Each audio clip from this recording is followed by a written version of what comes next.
Nellore rural నియోజకవర్గం 1వ division నారాయణరెడ్డిపేటలో MSME మాజీ డైరెక్టర్ షేక్ కరీముల్లా ఆధ్వర్యంలో గత 10 సంవత్సరాలుగా రంజాన్ పండుగ సందర్భంగా 2000 మంది పేదలకి రంజాన్ తోఫా క్రమం తప్పకుండా ప్రతి సంవత్సరం ఇస్తున్నామని అన్నారు కరీముల్లా. బియ్యం, నూనె, కందిపప్పు, సేమియాలు, పంచదార, పలు సరుకులు పేదవారికి అందిస్తున్నామని, ఈ కార్యక్రమానికి రూరల్ ఎమ్మెల్యే కోటమిరెడ్డి శ్రీధర్ రెడ్డి రావాల్సిందిగానే ఎన్నికల కోడ్ ఉన్నందువల్ల రాలేకపోయారని అన్నారు. ఈ కార్యక్రమంలో నారాయణరెడ్డిపేటకు సంబంధించిన కొంతమంది సభ్యులు పాల్గొన్నారు.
అందరికీ నమస్కారం.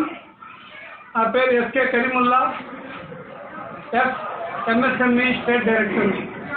అయితే ముందుగా Nellore rural, Nellore city Muslim మహిళలకి, అక్క చెల్లెలకి, అన్నదమ్ములకి అందరికీ నా మనస్ఫూర్తిగా ధన్యవాదాలు, సహకరించినందుకు ధన్యవాదాలు తెలుపుతూ అందరికీ రంజాన్ శుభాకాంక్షలు తెలియజేస్తున్నా. ఈరోజు 10 సంవత్సరాల నుంచి నేను ఈ కార్యక్రమాన్ని చేపడుతున్నాను. ఈరోజు రంజాన్ తోఫా కార్యక్రమం 2000 కుటుంబాలకు ఇవ్వడం జరుగుతుంది. దీంట్లో బియ్యము 2 కిలోలు బియ్యం, కిలో నూనె, కిలో కందిపప్పు, కిలో మినప్పప్పు, కిలో చక్కెర, కిలో సేమియా, ఈ విధమైనటువంటి 9 రకాల వస్తువులు అన్నీ అందించడం జరుగుతుంది. అయితే ఈ కార్యక్రమం 10 సంవత్సరాల నుంచి నేను చేపడుతున్నాను. నాకు చాలా సంతోషంగా ఉంది. ఎవరైతే ముస్లిం పేద మహిళలు ఉన్నారో వాళ్ళందరికీ ఈ యొక్క రంజాన్ తోఫా ఇవ్వడం జరుగుతుంది. ఈ కార్యక్రమానికి నేను ఈరోజు తరలి వచ్చినటువంటి ముస్లిం మహిళలందరికీ వాళ్ళ ముఖాల్లో చిరునవ్వును చూసి నాకు చాలా ఆనందంగా ఉంది. ఇటువంటి కార్యక్రమం ప్రతి సంవత్సరం ఇంకా పెంచి ఇవ్వాలని చెప్పి మీ అందరి దీవెనలు, మీ అందరి చల్లని దీవెనలు నాపై ఉంచాలని తెలియజేసుకుంటూ మరొక్కసారి ప్రజలందరికీ రంజాన్ శుభాకాంక్షలు తెలియజేస్తూ సెలవు తీసుకుంటున్నాను. నమస్కారం.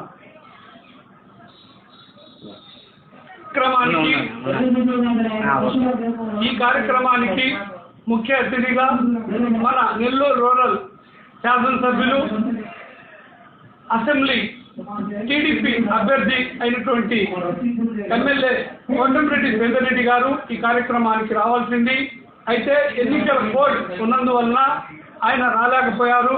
ప్రజలందరూ మన కోటమిరెడ్డి శ్రీధర్ రెడ్డి గారిని అత్యధిక మెజార్టీతో సైకిల్ గుర్తుపై మీ యొక్క పవిత్రమైన ఓటు వేసి ఆయన్ని 50,000 నుంచి 1,00,000 మెజార్టీ వరకు గెలిపించవలసిందిగా మీ అందరినీ నేను అభ్యర్థిస్తూ ప్రత్యేక మీ అందరికీ మా శ్రీధర్ రెడ్డి గారిని గెలిపిస్తున్నందుకు ప్రత్యేక అభినందనలు తెలియజేస్తూ మరొక్కసారి సైకిల్ గుర్తుపై పవిత్రమైన ఓటు ముద్ర వేసి శ్రీధర్ రెడ్డి గారిని 1,00,000 మెజార్టీతో గెలిపించవలసిందిగా తెలియజేస్తూ సెలవు తీసుకుంటున్నాను.